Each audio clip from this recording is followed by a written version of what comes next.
হয়তোবা তারা অনুরোধ করেছেন, আমি বিশ্বাস করি, কারণ তারা মানুষের বন্ধু। তারা বলতে পারতেন এই 400 কোটি টাকা খরচ করে যে খেলার আয়োজন হচ্ছে, ঠিক সেই মুহূর্তে পৃথিবীতে 400 কোটি মানুষ প্রত্যেক দিন ক্ষুধার্ত পেটে তারা বিছনায় যাচ্ছে, 400 কোটির উপরে মানুষ, হয়তোবা লাখ লাখ মানুষ না খেয়ে মারা যাচ্ছে।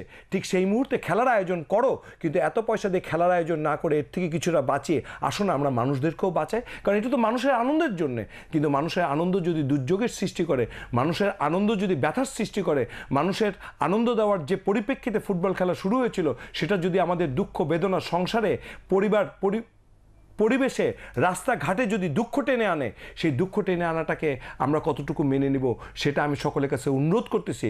দয়া করে এটা একটু চিন্তা করবেন, এবং সেই চিন্তার সঙ্গে আপনারা আপনাদের চিন্তা চেতনাকে সঠিক দিকে নিয়ে যেতে চেষ্টা করবেন। এই জন্যে যে আল্লাহ সুবহানাহু ওয়া তাআলা বলতেছেন, তোমরা শয়তানের পদাঙ্ক অনুসরণ করিও না, কেননা সে তোমাদের প্রকাশ্য দুশমন। আর শয়তান বলতে বোঝানো হয় যে সিস্টেমের বাইরে যে কাজ করে, যেমন খেলার মাঠে বলবেন যে শয়তান কোথায়, ওখানে খেলার মাঠে যে কাজটা অনিয়ম করা হয়, যে অনিয়মের কারণে একজন লাল কার্ড খাচ্ছে, যে অনিয়মের কারণে একটা হলুদ কার্ড খাচ্ছে, এটাইকে শয়তানি কাজ বলা হয়, মানে সিস্টেমের বাইরে যে কাজটা করা হয়। তাই আমাদের পরিবার পরিজন সকলে আমরা ব্যক্তিগতভাবে এক একজন ইন্ডিভিজুয়াল মানুষ, এবং আমাদের প্রত্যেকেরই আশেপাশে যারা আছে, সে যে নামেই হোক না কেন, সে আমার বয়সে বড় হলে তার শ্রদ্ধা প্রাপ্য, আর সে আমার ছোট হলে তার স্নেহ প্রাপ্য। তাই শ্রদ্ধা এবং স্নেহ সহকারে যদি আমরা এই খেলাকে উপভোগ করতে পারি, আমার মনে হয় না যে আর কোনো মায়ের কোল খালি হবে, আর এই ফ্ল্যাগ উড়াতে যায় কেউ ইলেকট্রিক শর্ট খাবে, আর এই ফ্ল্যাগ উড়াতে যায় গাছের থেকে পড়ে কোনো মায়ের সন্তান মারা যাবে। তাই আমি সকলের কাছে ভালোবাসার সুরে আবেদন করতেছি যে দয়া করে আমরা যে পরিচয় নিজেদেরকে পরিচয় দিচ্ছি, আমরা নিজেদেরকে যে মুসলমান বলে দাবি করতেছি, আমাদেরকে যেভাবেই আমরা দাবি করি না কেন, সেই দাবির সঙ্গে যদি হিংসার সৃষ্টি হয়, সেটাই শয়তানের পদাঙ্ক অনুসরণ করা হয়। আর সে আমাদের প্রকাশ্য দুশমন। সে তো দুশমনের সঙ্গে থাকবো না আল্লাহ সুবহানাহু ওয়া তাআলার সঙ্গে থাকবো, দ্যাট ইজ আওয়ার চয়েস।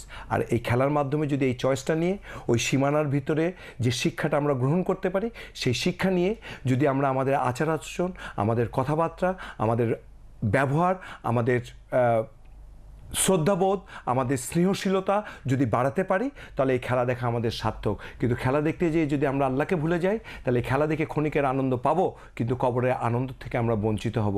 আমরা কি কবরের আনন্দ থেকে বঞ্চিত হতে চাই? আমার মনে হয় যারা আপনারা শুনতেছেন তারা সকলে একসঙ্গে বলবেন না। যদি তাই হয়ে থাকে, তাই আমি সকলের কাছে, আল্লাহ সুবহানাহু ওয়া তাআলা কোরআন শরীফে এক জায়গায় বলতেছে, হে ঈমানদাররা, তোমরা আমাকে মানো যেভাবে আমি তোমাদেরকে মান্য করতে বলছি, তোমাদের ইচ্ছা মতন নয়, যেভাবে আমি তোমাদেরকে মান্য করতে বলছি। আর তোমাদের মৃত্যু যখন এসে তোমাদের সঙ্গে দেখা দেয়, তখন যেন তোমরা মুসলমান অবস্থায় থাকো। তাহলে আজ আমার প্রশ্ন, যারা এই কাজগুলি করতেছেন, তারা যদি 5 ওয়াক্ত নামাজ না পড়ে শুধু এটা নিয়ে ব্যস্ত থাকেন, তারা কি তাহলে আল্লাহ সুবহানাহু ওয়া তাআলার হুকুম পালন করতেছেন?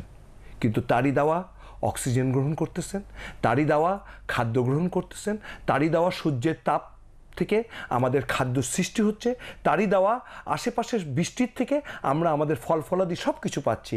কিন্তু তার দেওয়া সব কিছু খেয়ে দিয়ে আমরা তার গুণগান না করে অন্যর গুণগান করতেছি। সেই গুণগান করাটা কি ঠিক? যদি না হয়ে থাকে, আমি বিশ্বাস করি আপনারা সকলে বুদ্ধিমান এবং আপনারা সকলে জ্ঞানী, আপনারা সকলের বিবেকটা সুন্দর।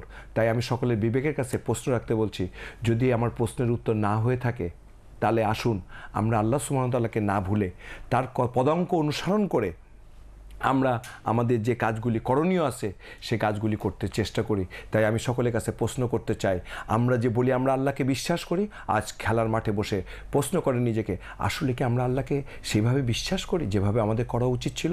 আমরা সকলে বিশ্বাস করি নবী মুহাম্মদ রাসূলুল্লাহ সাল্লাল্লাহু আলাইহি সাল্লাম আমাদের হিরো, যিনি কিনা আমাদের মডেল। আসলে কি আমরা নবী মুহাম্মদ রাসূলুল্লাহ সাল্লাল্লাহু আলাইহি সাল্লামকে হিরো হিসাবে আমাদের কার্যকলাপের সঙ্গে সেই ব্যবহার আচরণ করি কিনা? যদি না হয়ে থাকে, আসুন আমরা সেটা শুধরে নিতে চেষ্টা করি। আর এই পথকে বোঝার জন্যে যে জিনিসটা আছে সেটা হলো আল কোরআন। আমরা বিশ্বাস করি কোরআন আমাদের পথ নির্দেশনা দেয়, কিন্তু সেই কোরআন ঘরে থাকা সত্ত্বেও আমরা এটা পড়ে বুঝতে চেষ্টা করতেছি না। তাই আসুন বাপ মা ভাই বোন পাড়া প্রতিবেশী খেলায় যেমন একদল দুই দল মিলেমিশে খেলে একটা সুন্দর কিছু উপহার দেয়, আসুন আমরা আমাদের সকলের ব্যবহারে একে অন্যের সঙ্গে সুন্দর ব্যবহারের মাধ্যমে আমরা সুন্দর কিছু সমাজকে দিতে চেষ্টা করি। আমি একটা গল্প কথা বলে শেষ করতেছি। একটা বাচ্চা ছেলেকে মা জিজ্ঞেস করতেছে, কিরে আজকে তোকে স্কুলে কি স্যার কোনো শাস্তি দিয়েছে? বলে যে না, স্যার তো শাস্তি দেওয়ার সুযোগই পায়নি, কারণ আমি স্কুলে যাওয়ার পর থেকেই তো কান ধরে দাঁড়া করে রাখছিল। তো সেহেতু কান ধরে দাঁড়া করে যদি থাকাতে সে যদি শাস্তি থেকে বেঁচে যায়, আসুন আমরা প্রয়োজন হলে কান ধরে থাকি, তবুও যেন সমাজে আমরা অশান্তির কোনো কিছু না করি। আল্লাহ সুবহানাহু ওয়া তাআলা আমাদের সকলকে এটার বুঝার এবং এই অনুযায়ী আমল করার জন্য শক্তি এবং সাহস দান করুক। ওয়াখিরু দানা আনিল হামদুলিল্লাহি রব্বিল আলামিন।